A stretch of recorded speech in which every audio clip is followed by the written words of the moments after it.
So good morning and welcome to the final session of MDC's Designer Network series. We're so happy that you guys could all join us for this discussion on networking and how to make meaningful and lasting professional connections in the industry. Please silence your phones and hold any questions you may have until the end.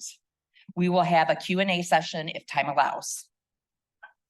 So let's dive right in and allow me to introduce our expert panel.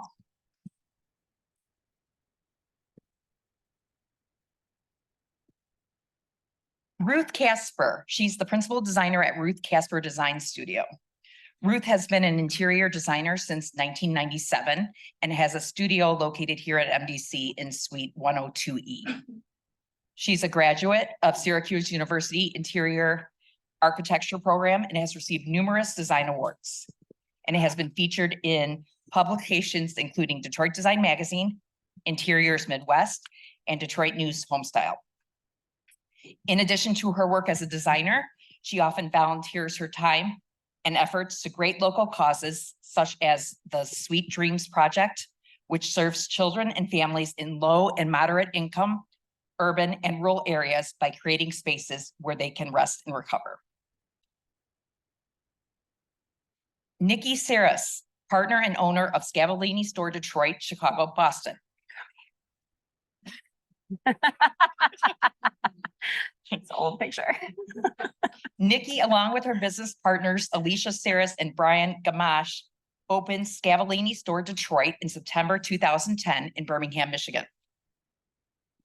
Renowned for their elegantly modern kitchens and baths, Scavolini's sleek designs have been a popular destination here at MDC since they moved into Suite 37 in 2020.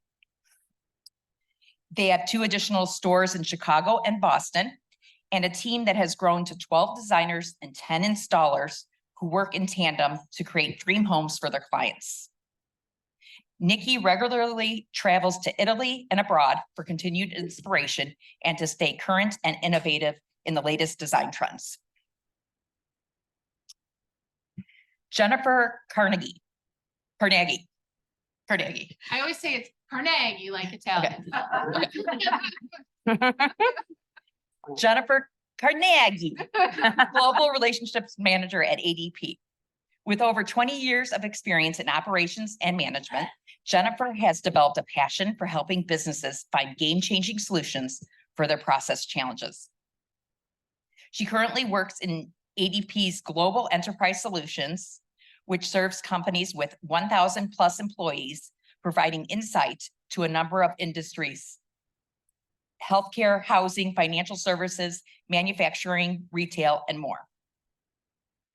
Many of you may know Jennifer Carnaghi from her previous career at Chet's Cleaning, where she worked as customer service rep, general manager, and marketing director, and formed so many lasting connections in our industry. And lastly, our moderator, Carolyn Dwyer, account manager at Mohawk Group. Carolyn is a multidisciplinary professional with strategic expertise in design, sustainability, sales, marketing, fundraising, and volunteer recruitment.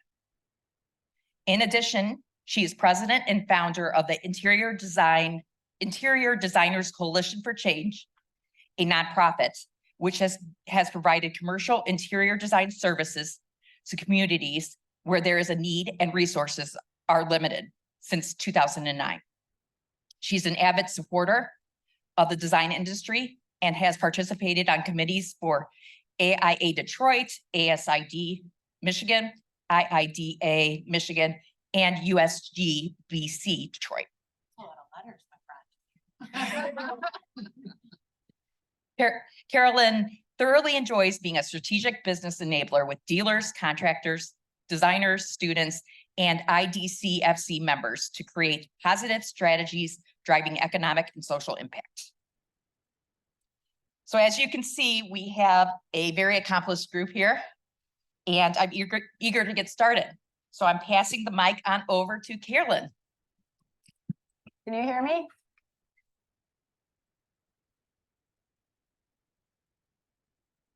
Thank you for that. And thank you for coming. If my voice gets too low, just Linda or someone raise a hand and I'll make sure that you can hear.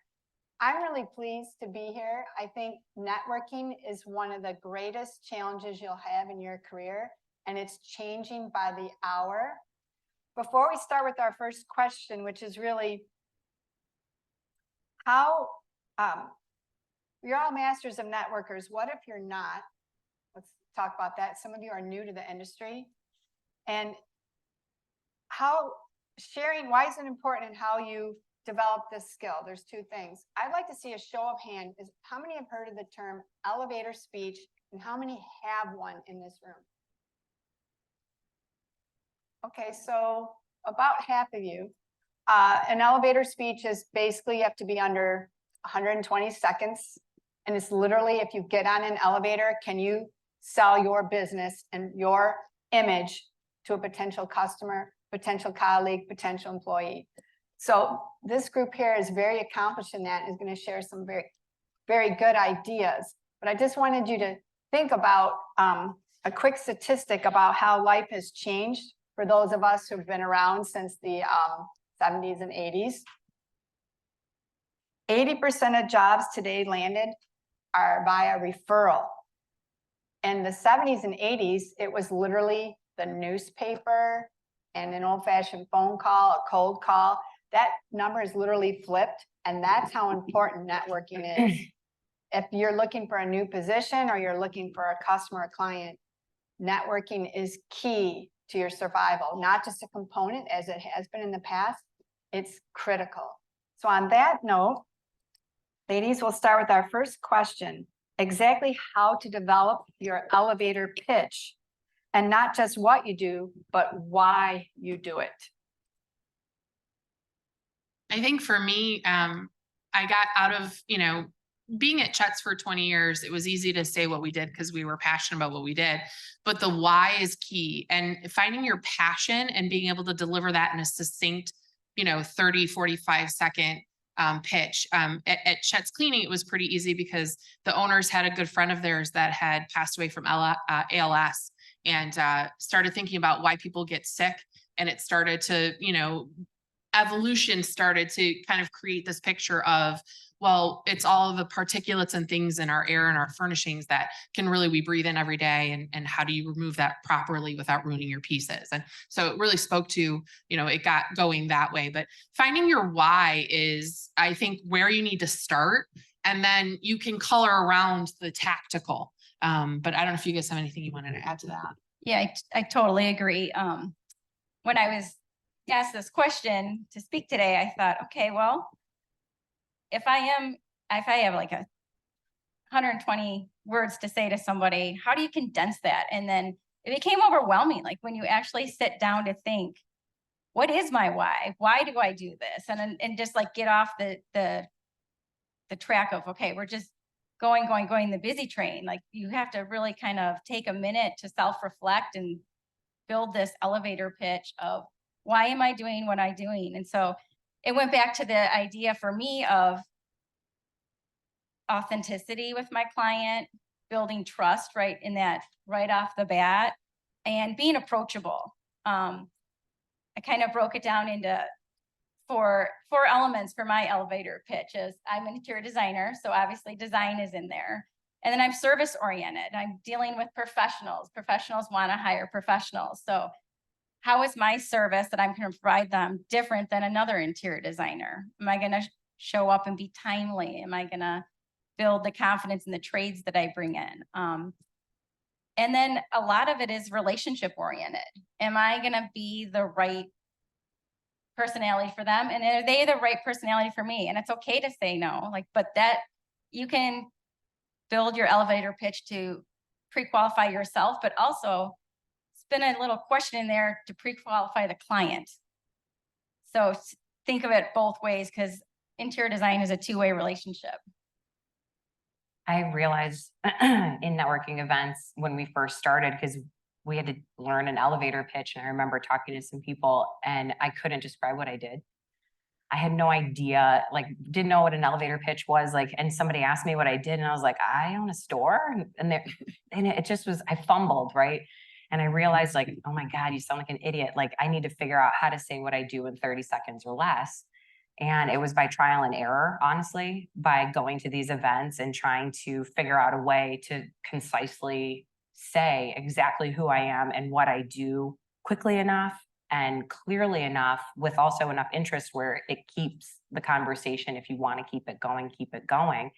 The other thing with time is I became able to have like a 5-second elevator pitch to, you know, sort of like a 5-minute elevator pitch, like depending on the need. Sometimes you really have to sell yourself quickly and on a dime. You know, the easy one is, my name is Niki, I sell kitchens. What else do you need to know, right? So that's my, that's like my 5-second one. And then of course it can, you know, go longer from there. But I would say trial and error is probably a huge way that you can really figure out what works. I think that's the power of that information, but you also want to convey your compassion or your passion for what you do, because people will respond to feeling as much as spoken word and sometimes more. I think the statistic is communication, 80% of it is body language, not the spoken word. So to put that passion like they've done when you're giving that elevator speech kind of takes it a little bit further down the road too. So I agree, those are great answers. So advice for the new to the industry, how many here, show of hands, are within 1 or 2 or 3 years of being in this industry? Okay, so we have a few new. What suggestions would you make if you're brand new? Shots on goal. Just go. If you hear of one like this, like you're here today, if you hear of other events, especially ones that you can make it work, you're not going to have like that amazing connection every single time, but you're not going to make any connections if you don't just put yourself out there. And the more times you try, the more chances you will have to get better at your own skill of networking, but also like you never know where you're going to meet somebody or what group's going to be the right group for you unless you go test them out. Yeah, I think also stretching yourself. So showing up at, like, if some people are just natural extroverts, some are introverts. If you are more introverted or, you know, not comfortable in group settings and stuff, maybe seek a person to go with you, attend, but try to show up as much as you can and put yourself in new elements. And then another thing that I thought helpful was listening to podcasts and reading books. Like the more information that you can feed your soul and your spirit, then when you show up to these networking events, you have more ammo in your pocket actually to like start a conversation or to know the industry. So just keep looking for information. The only thing I'll add to that is my mom taught me this a long time ago, is take what you like and leave the rest. So not every event you attend is going to have, like, you know, the subject matter may not be relevant to what you're learning or what you are studying or, you know, your passion project or whatnot. But there are usually some little nuggets that you can take away and apply to, you know, your business, your life. So, you know, don't discount a subject matter just because it's not completely relevant to your brand or to, you know, your style. There's definitely something to be taken away from just learning from people. And then I would agree with, find a mentor, you know, find somebody who's been in the industry for a little while. Just for you people that are here today that are new, I see a couple people I know in Barbara and Linda who've been doing this for a long time. And they're very, not to say that, you know, I mean, they're only 29. So it's, you know, but I would say that find someone that's been doing this for a minute and that you can learn from and listen to. Listening is key, I think, as well. One thing I would add to that is the mentor idea is excellent. Every place you're in line in a grocery store. I was waiting tables. Most of my early customers were from waiting tables, believe it or not. I would just start talking about what I did. I'd give my elevator speech. I go, I'm waiting this table right now, but this is not what I do. And this was after I had my degree and everything in architecture. So it's every moment. Think about that opportunity. Events like this is critical. You have to be on and you maybe do your research and you're ready. But it could be anywhere you go. Some of my clients I met in the most interesting, unusual ways, and it's not the conventional way. So don't let those opportunities go by that are not conventional. that you could still make a connection. Carolyn, if I can say something too, my position at ADP now that I'm in this fancy global executive relationship manager position. Yeah. It was because one of my clients at Chet's has a personal chef that I became close to because they used to call us in when the dogs did their business and whatnot. And he and I always had a great rapport. And my boss now, he was in her wedding. And they were just really good friends. And she saw that we were connected on LinkedIn, speaking to network. And he called her, or she called him and said, hey, I see that I have this resume in front of me. Do you know Jen? And he's like, oh yeah, she's amazing, and really that's what got me in the door at ADP. And so it is about who you know. So Yeah. just thought that might be relevant Yeah, to that. every person you meet is a potential connection to increase the quality of your life and theirs. So if you think of it in that context, it's pretty exciting. The theory of the proximity principle. Yes, Put yourself Yes. around people that exactly. And we're only 6 degrees apart too. That always amazes me. So someone knows someone with 6 people deep worldwide. Get your head around that. So that's how much networking is happening on a global scale. What types of attributes make you more approachable when you're trying to network?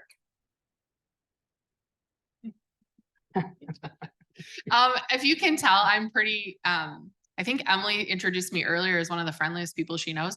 I don't think of myself as that way. I just love people and connection. One of the things that I always did, because if you're introverted, especially, you tend to want to like cling to the people that you know and the faces that are comfortable. What I always did in a networking space is I always picked the person that looked the most uncomfortable and went up to them and tried to get them to feel like they were at home. Because I always just want to make it better, right? I don't, my old boss was a Boy Scout and he always said, leave it better than what you found it. Like that was my approach to people. And so I always try to just approach the person that looks like they're just really uncomfortable. And I don't know if people notice that or whatnot, but that was always my MO. Body language, I think, is a big one here. I'm an introvert. I used to do a lot of networking, especially when we first started. And it would be a force of like, I would just have to force myself to do this stuff and to get into conversations and intro myself and meet new people and like, make yourself go. We were hosting events and we would be doing anywhere from 1 to 4 events a week, like just to get brand awareness and get our business off the ground, etc.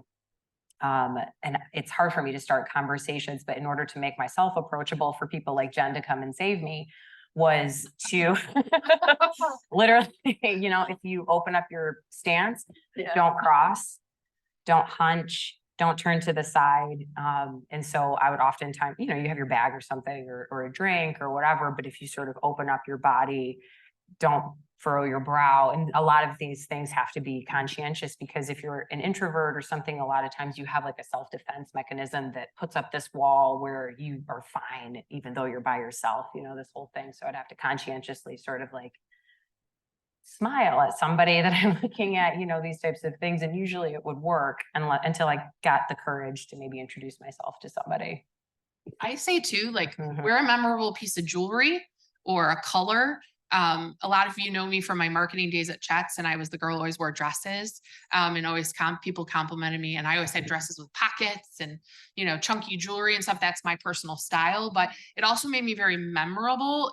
Obviously I have a memorable personality, I think anyway, but it just kind of helped with, so how you dress. In fact, I have a little fun story. When I first started going out on the marketing route for Chet's Cleaning, I was, I wasn't a fancy girl. I didn't have a huge budget. So I actually was pretty strategic. And I used to put, we had numbered routes and I would go to Birmingham and Farmington and Novi and the design center. And I would actually write what I wore that day on my route so I wouldn't repeat my outfits. So because I didn't have this extensive collection of wardrobe. So just like little silly things like that, people thought I was this clothes horse when really I just was being strategic. So I think also have a good icebreaker, whether it's the same question, you go around the room and ask the same people, but just have that in your back pocket so you're not kind of stumbling when you first go in, and just listen. A lot of times, once you start the introduction, people will love to talk, and one of your greatest gifts can just be a listener. And I think that goes for industry as well. Just, you gotta be a good listener. Actually, that was what I was gonna add. People love for someone to just listen to them. It's really a powerful tool. And then to keep continuing asking questions because you're very interested. I always am in somebody else's story. It's fascinating. And that's a way to try to make that connection sometimes. Thank you, ladies. Very good answers. Topic 2, we're moving on. Best ways and places to connect. So how do you decide which to attend? Time is limited right now. We're all experiencing heavy workloads at our jobs, more than likely. If we're still in school, we're balancing that. Some of us have families, caring for a senior, a parent. So what types of events have been successful in establishing meaningful connections for you personally and for your career? I think the first thing that we do at my office annually, we started, is having a team meeting in the beginning of the year and really listening to what's going to ignite us. And before you just start to sign up for things, know your why you're doing it. Is it something you're passionate about? Is it going to build a skill? Is it going to help our community? So we make an annual, quarterly, monthly, and even like a weekly goal so that you don't get overwhelmed. So that's one of the tips that we'd kind of start at and make sure that we're following that, because you will get inundated. You'll feel like you're overwhelmed, like you're getting this email to go to this event and this and this, and then you think, oh my gosh, wait, another designer's going here and they're doing this, they're going to High Point, I'm not going this year, I'm missing out. Just take a breath and follow your own beat. Know your why, and people will feed off of your passion and what you're feeding yourself. So yeah, just don't get overwhelmed with all the opportunities. Just find the ones right for you. I would say for me, I was a one-woman show at Chet's in the marketing role. And so really I tried to be everywhere for a long time, and it worked for a little while, but you do get burned out. You can really start to get a little cynical about these events sometimes if you're just constantly on the go to them. So what I would do is kind of take a look, like you said, just being strategic with your time, but also the return on my investment in regards to my time. So we actually bowed out of a BNI group because I looked at the market in that city. We were pretty strong. We had a pretty good referral network already built up. And it was a weekly time commitment of an hour and a half, plus the outside meetings that you're supposed to perform. It was just getting to be too much. So we bowed out of that. So learn how to, and when I first started, and Chet kind of threw me into BNI, it was really great for me because I was only 26 and I didn't have an elevator speech, and it was good practice, but then it just didn't serve me. So don't stick with something just because it's always what you do. Like, be reinventive. And like you said, be strategic about taking a look at that, every quarter, maybe I would say, to really know if you're spending your time in the right spots. I would echo that too. I started doing bigger, badder, like more is more kind of mentality. And that was how I learned, like, some of the groups didn't make sense, which design groups make more sense or less sense, which non-design groups. So like the BNI, but aren't specifically targeted towards design. And I made a lot of connections that were really interesting in different ways, like not necessarily client-based, but maybe you need a favor from somebody to get a reservation at a restaurant for a client. Well, if you know the guy that owns the restaurant because of one of these things, like those types of connections can be really valuable. The longer that I've been in the industry, I would say the type of connections or like ways to connect would be to reach out and be more targeted because of the sort of return of the time. How much time can you spend? So we do more like invite somebody to drinks, let's have like a lunch and learn. Like, you can connect in an hour with a couple of individuals a lot more like succinctly, and see if there's a match, like, those types of things. Like the connection becomes a little bit stronger, faster, because you're in each other's space for, an hour. I think, well, BNI is a good start because it's kind of generic, right? And they allow one of each trade. So there's one interior designer, one plumber, it can only be one. And so you're cross networking against other fields and other individuals. So that's a helpful one. And then you can also do the research to tailor it to the market you want to go after. So if you want to do corporate work, you could do BOMA, Building Owner Management Association, for example, or IFMA, which is Facility International Facility Management Association. So you can tailor it to what is specific to what you want to do.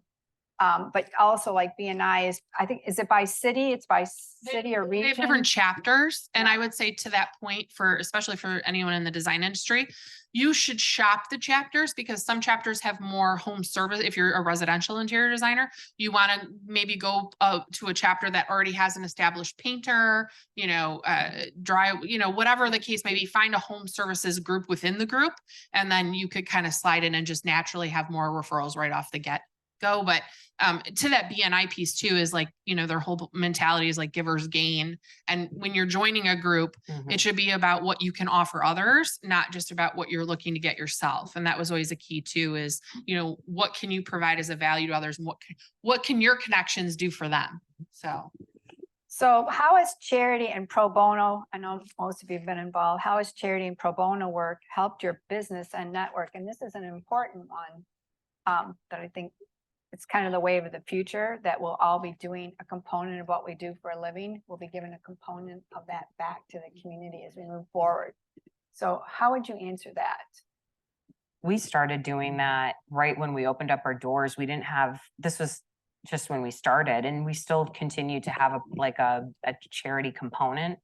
But when we first opened, I have a brick and mortar store. We needed to meet people. I had no marketing budget, no advertising budget. We would host nonprofits gratis in our showrooms.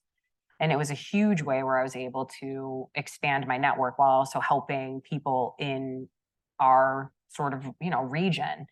And it was really interesting. We don't host as much anymore, but it still is one of those ways. The giver's gain, I think, is such great advice because it's, I want a favor from you. I want to give you something though back, or it's one of those things like you're in a relationship, even in just like a familial relationship, it's not just a one-way street, should always be viewed as a two-way street. So when you're meeting people, it should be some of this like reciprocity. And so when we're talking about nonprofit work, you're trying to enhance the society that you're living in, and in turn, it will come back karmically.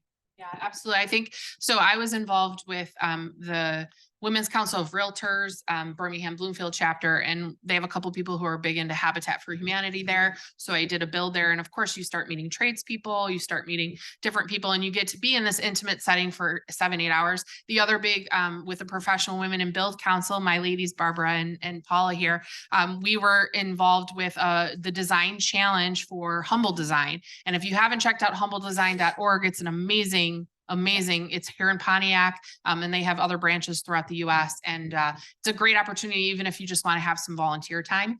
They're great. But yeah, I think the networking relationships you get from doing nonprofits is you just can't help but feel good. And then it just begets that energy. And so you're able to kind of bring people into the fold. And, I am the biggest mouthpiece for Humble. And I actually at ADP, one of my partners actually did a day of service at Humble because I've just brought it with me. So it can go with you wherever you go. So.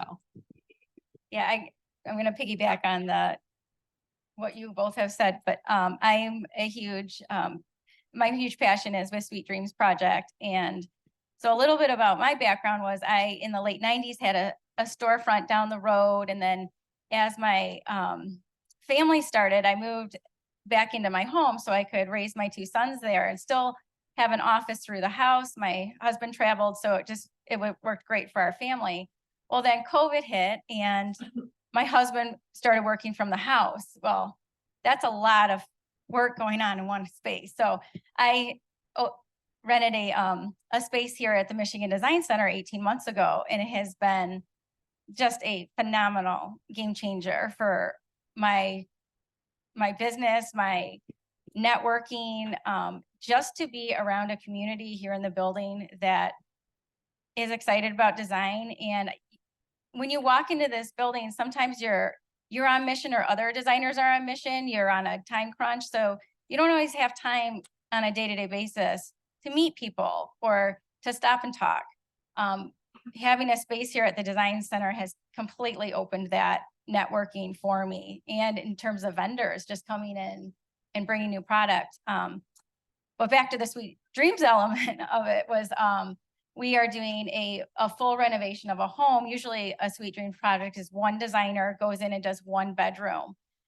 we got called to do an entire house. So they were able to say, hey, can you get 5 other designers to do this whole house with us? Well, I went around the design center. We got 5 other designers. We had a meeting in my studio. I didn't know these designers as well as I do now.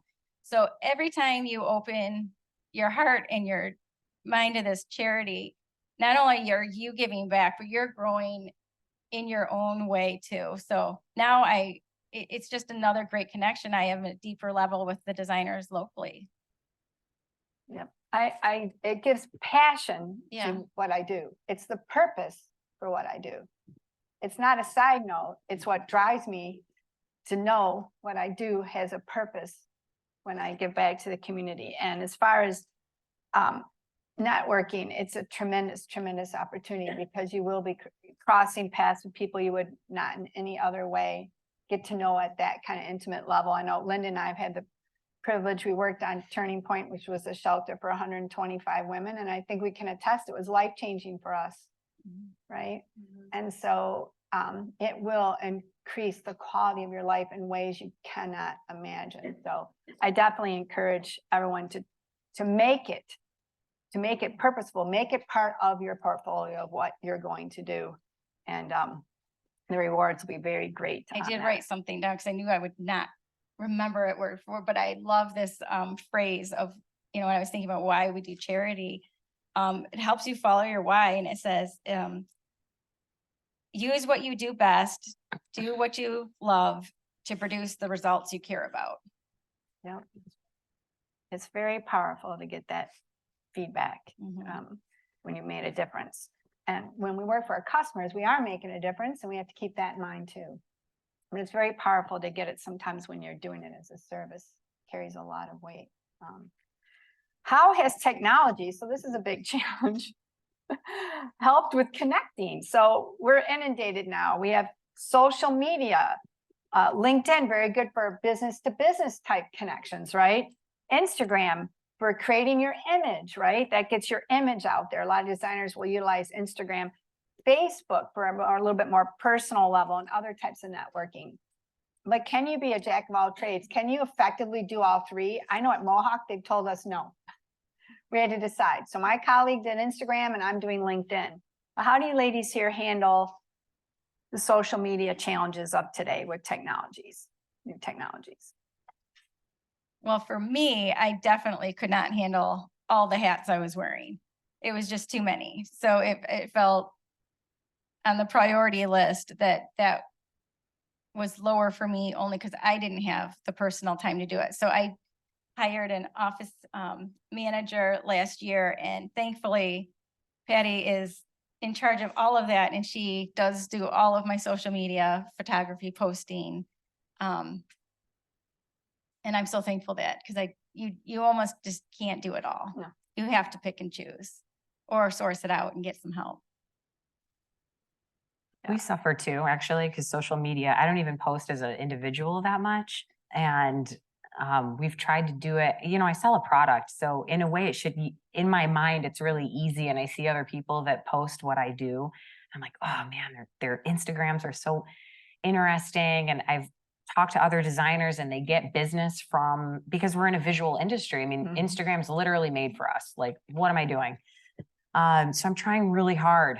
But it's one of those things I think I need some intervention because it's like not good. So, LinkedIn and Facebook can be important, especially Facebook, depending on the age. Yeah. I would say like a lot of my clients are my age or older. And so Facebook is still used, but I use those types of things less I think I'm probably scoped out.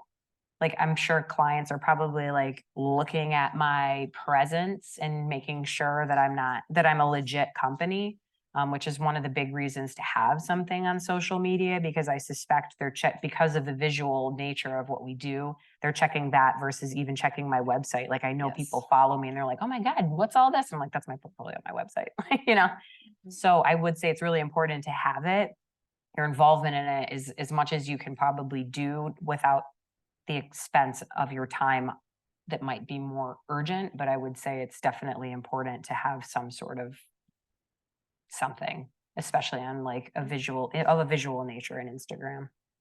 Yeah, last night I was here and I just got inspired. So I was here and I was contacting a new vendor that I had never used before. It was a very, like a very niche type of item that I was looking for. And so we were having a phone conversation and he asked just that. He was literally asking me for all of my social media to vet me out because we had never made the connection.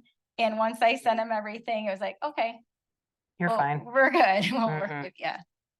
I would say just for those that struggle with the time division, I think it's really smart to divide and conquer if you can. But I would also say if you're not going to keep it up to date, maybe let one go because nothing I think is a little bit worse than seeing somebody's, LinkedIn profile that has like, just their picture and a few highlights and there's no interconnectivity, there's no activity. So if you are a commercial interior designer, I would say you want to live in LinkedIn more so than on Instagram. If you're residential, maybe you pick the Instagram. And then once you get it, because there's a lot to learn, right? The other thing is farm it out. Everyone has a 16-year-old in their lives. This is what they do. This is how they live and breathe. My 16-year-old niece does reels and all kinds. She's got an Instagram thing and she's like Miss Thing. So I've learned a skill or two from her. Like at, Thanksgiving, after the kids are in the basement playing, I'm like, Savannah, like, come on over and teach your auntie some things. So like literally it doesn't have to be this whole, like, just like let your wall down and be okay with not knowing and like let the youth teach you, I think is a key. Another thing, and this is going to go against any advice you've probably been given, but when I first started in the marketing role at Chet's, I did not divide, like it was not a separation of state and church. Like my personal, my professional profile were the same. And at first I kind of was like, oh, why did I do that? Because now I got to be careful what I post. And, but I think those of you in the room who are friends with me on Facebook know that you see a whole different side of me and it makes me more memorable and personal to you. I become a human and I don't sell a kitchen. Mine was a relationship literally at Chet's. That's what I was selling is the branding of our company. We are a service-based company. So it helped people see the real me. And it led to conversation. So for me, it wasn't a mistake, but that was unique to my position. I think that probably it is wise to keep them separate so that you don't have to be I kind don't of, know. I don't know. I think that, I don't what do know. you guys think? Does anyone have any thoughts on that?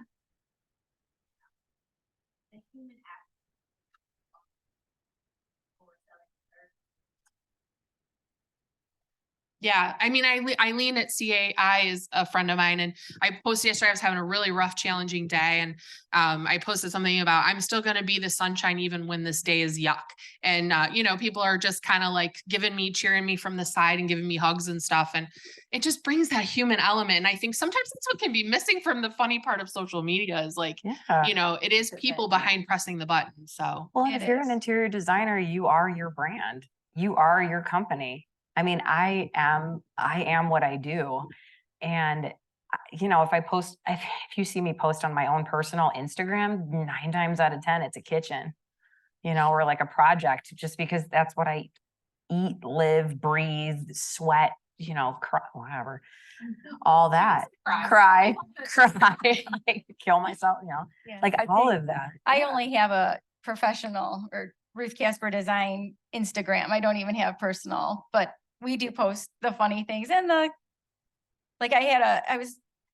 one day my laptop was all falling apart and someone took a picture of me and I'm just like a hot mess. Hair is crazy. And, I'm on my computer like this and the whole screen is like half on, half off. And we're like, it's just that kind of day. And we posted and I had probably 3 or 4 people ask me that week, like, what was going on? Like, it was just such a great conversation. It was funny. Like you have to, in this industry, you need a sense of humor. Like you have to put that out there. You cannot survive without a sense of humor. Well, and I don't know if you guys noticed in my flashing pictures, there was one with the kids and the blue cups that one year for our giveaway for our holidays for Chet's for all of our referral partners, we had these branded cups that were great, but we filled them with candy. Well, I undertook this and I had to put over 1,000 of these together and I did not understand what it meant. And you're Chet's dad like killed me because I was bringing them home and filling them. And finally I brought the nieces and nephews and I'm like, listen, here's what we're doing. And of course it was candy, so they didn't care, but like, it was pretty funny. Like, get your kid. And then I posted it on my Facebook and got so much feedback. And when they received the cup, they were like, oh, I know nieces and nephews helped me get this or whatever. So just personalizing your story and your brand to Niki's point, like, yeah, sorry. Thanks, Craig, for the So shout I out. think a couple, just to stay on our schedule, because we're a little bit behind. I think the takeaways are, you need to do it, but focus on one and do it well, because to do them all and to not have comments or keep them updated doesn't really serve you. And you'll be surprised if you're on LinkedIn or any of these, especially LinkedIn, I'll present to like college students, or I'll present to a design firm, or I'll be at an event. I'll check it the next day, and I've been checked out by 5 or 10 of those people. So if they didn't get to meet you in person, that's where they're going to get that supplemental information. So make sure it reflects you when they go there, because they didn't get that chance to talk to you. The ones that didn't actually come up to me are the ones that checked me out on LinkedIn. And so it's an opportunity to reinforce what your brand is, even though you're not there. So Can I mention one last thing Yes. about LinkedIn? We hire almost solely from LinkedIn. Like we do, I forget what it's called now. Sorry, I'm blanking. My sister does it mostly, but if you're looking for a career change or a position change, or you're graduating or whatever, we always look at, of course we look at the other social media to see if you're a hot mess express or not. But if your LinkedIn is up to date, a lot of times, and I know I'm not the only one, we'll find a new hires stuff on LinkedIn. So if you're in that kind of a position, like where you're looking, we use LinkedIn for sure. yeah, LinkedIn is pretty critical powerful. for business to business, or if you're looking for a new position. And it's not that hard to keep up to date. Once you get in there, it's pretty amazing. Once you set it up, it kind of sings. You never have to touch it again unless you're looking at your messages and your invites. So do recommend it. Category 3, establishing a game plan before and after. Since we only have about 5 minutes left before questions and answers, I'll just address, maybe one of you can take some of the questions. Sure. Whether it's preparing for a large international event like High Point or Neocon, if you're a commercial designer, or a local trade show, what pre and post plans can help you get the most out of your networking opportunities? So what do you do before an event? What items do you bring for yourself and your business for that event? Does anyone want to take that one? So for me, it was pretty easy. I didn't have a ton of stuff to lug to places. It was just me and the brand. Definitely set aside time in your calendar for the next morning for 15 minutes to a half an hour. I have a little nugget for you. If you have an iPhone, business cards are something that are cumbersome. You lose them. I did away with my business cards. If you have an iPhone, on your phone, there's something in your phone little app called Favorites. Save your contact information as a favorite. And then when you click on it, you can share your contact information with someone. So if I'm speaking to Ruth at an event and I say, hey, I'd love to grab a coffee with you. She's like, oh, let me give you my number, or how we do it. And I say, okay, let me get your number. And so then I would open up, start typing a text message, and then I would just share my contact information. And here's the thing, because I worked for, if I wanted her to remember me because we did carpet cleaning, it would be Jennifer Carnaghi carpet/Chet's cleaning, because I knew from Chet, my boss, when he looked up in his phone, he looked under plumber, electrician, designer. I would put what I did first, then my company name, and it would automatically save in their phone. Because as a designer, unless you're a trade in their phone, you don't exist. Okay, so it's an easy way to be captured in a phone quickly. Just save your contact information. That's just a little like strategic nugget that I would say to do. I had one other one. Oh, use technology. I used my Siri on my phone. You can even have it on your Apple Watch, and I don't want to say her name because she's going to hear me, but I would say, hey Siri, create a reminder at 10 a.m. tomorrow to call Linda Shears about such and such. It's 30 seconds. It's going to send me a reminder tomorrow morning, and now I can forget about it. Okay. Use that voice to text.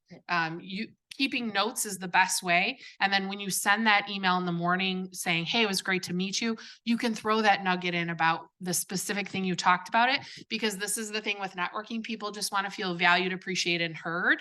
So you can throw in something that was specific to your conversation that you can then, it makes them feel special. So that kind of led into how and when to follow up most effectively. So you've made some contacts at a meeting or an encounter, an event. What's the next step? How do you make sure that doesn't just get through the cracks? We know we all get busy. We always have the best intent. We're going to text them, we're going to email them, and it kind of doesn't happen. Does anyone in this group have a little trick to make sure that does happen? One of the ways that I use networking at events like that, especially industry events, is I mean, I sell kitchens, I don't sell appliances, but they're critical to what it is that I do. Same thing with like, I sell bathrooms, I don't sell tile, but it's a critical part of the design, faucets, fixtures, etc.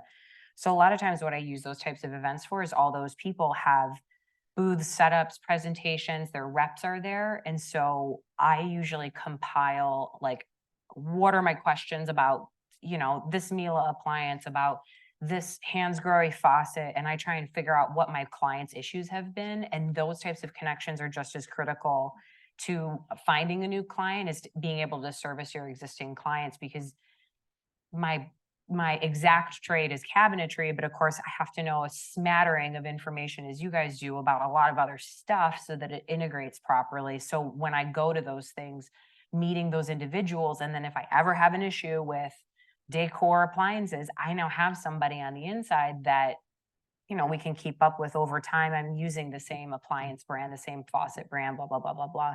And so over time I can say, hey, whatever that person's name was, I have an issue with this, or I need a delivery, blah, blah, blah. And so you keep those people in your Rolodex, and they're of course happy to help you because you're their client or you're promoting their brand for them. It becomes this really nice reciprocal relationship.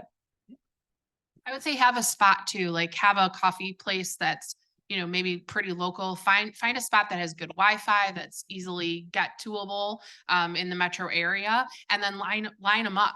Do an 8:30, a 9:30, and a 10:30, and you knock them all out in one morning. And you can, that way you stay succinct and you don't end up, talking for an hour and a half with someone. You can get them one after another, and then you just knock them out all in one day. And preferably make friends with the, barista and anybody there, because then you're kind of like a VIP. And when you have someone you're welcoming in, it's almost like kind of like you're welcoming them into your home, so to speak, is like people know you by name and they say hi and they're friendly and, oh, can we get you anything else? And then you get that VIP service. So find a spot, make friends, and make sure they have good Wi-Fi.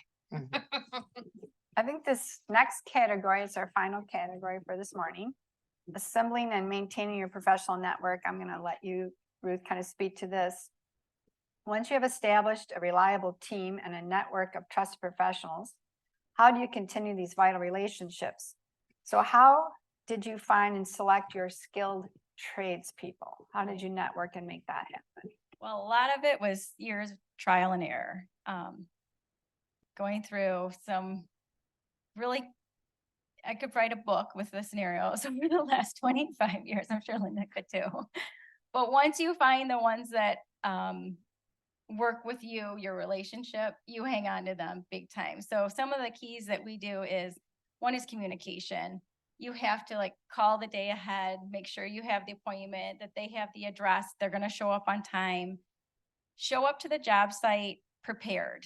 I can't stress this enough. And it's always surprising to tradespeople when I show up that there is a little difference. I have a binder, not just for me, but I have a binder for the tradesmen of all of their millwork drawings, their tile layouts, the caulk, the paint. There's no questions. I mean, I stopped them, like, we're not getting started till we all go through all of this. And set up the expectations for your job site. Introduce your tradesmen if the clients are going to be there on site. Introduce them, make them feel comfortable. Ask your client ahead of time, are you going to be working here? Are you in Zoom calls? May they play music? Show your trades where the restroom is that they can use. Anything you can do to make your tradesmen understand like the clarity of the job site. Being unclear is unkind, I was once told. So just to try to get that all, so we have a great working relationship and have fun. Like one of the greatest things I can offer my job sites is to make it fun, like keep the spirits light. And that in doing that, one of the key things is just, if there is a problem, show up. You have to be that person that is the calm on the job site. It's like, don't worry about it. We've got this. You can actually leave the room. We got it. This is why you hired us. Just create that confidence in your team. Well, that kind of answers how to attract the right people. And you also answered, what practices do you implement to continue growing and nurturing your Mhm. professional relationships? I really love that. Being unclear is unkind. Wow. I think we all have experienced that, whether it's a school teacher, a professor, a manager, a coworker. That is really a powerful, I'm going to keep that in mind. I would add to that too, is think of it as a three-legged stool. Chet always taught me, our referral network, the client, and then us service providers are all interdependent upon each other, and we can't be successful without the other partner. And so you always want to take that opportunity to lift up. And key for the tradespeople, if there's any in the room, if a client comes up to you and says, "What do you think about that seam over there? I don't think they did go." You have no knowledge of seam work. You don't know anything. You say, "You know what? I think that if you call XYZ store, they have great installation crew manager. He could come out and take a look at that for you. They'd be happy to help. Do you need their number?" That's what you answer. You don't ever give your opinion about anything other than what you do. So for those in the trades, that's a little Yeah. takeaway. Do you have anything in closing, Nikki, you want to add to? The relationship that you have with the trades will be tantamount to the success of your job. So anything, I am anal retentive as it comes, and I have been setting up systems and processes which we're constantly changing and adapting and trying to improve to make sure that what we're doing in the front of the house is what's being done in the back of the house, that the client experiences none of like the messiness that can go along with construction. Being more clear, yeah, without a doubt, communicating and also not putting your head in the sand. If there's an issue, just go make the call, go to site, make the call. Because if it hurts today and you don't deal with it, it's going to feel like murder in 2 days if you're not paying attention to it. So those types of things when you're dealing with tradespeople is they also want it to be a good experience. Like they're usually also very proud of the type of work that they do. I mean, we put together, shop drawings, construction documents, like I can't tell you the level of detail that goes into what we do for that exact reason Yeah. that I'm sure you guys are all aware, It was do funny. too. I was thinking of this question this morning, and I Yeah. Ugh. opened up a devotional this morning, and honestly, the topic was respect those that work hard. And I'm like, that is so key. We're all on the job site working hard together, and it has to be a united front and a teamwork. Mhm. I think that's a beautiful note to close on. And I want to thank you ladies, Nikki, Jen, and Ruth, for your input.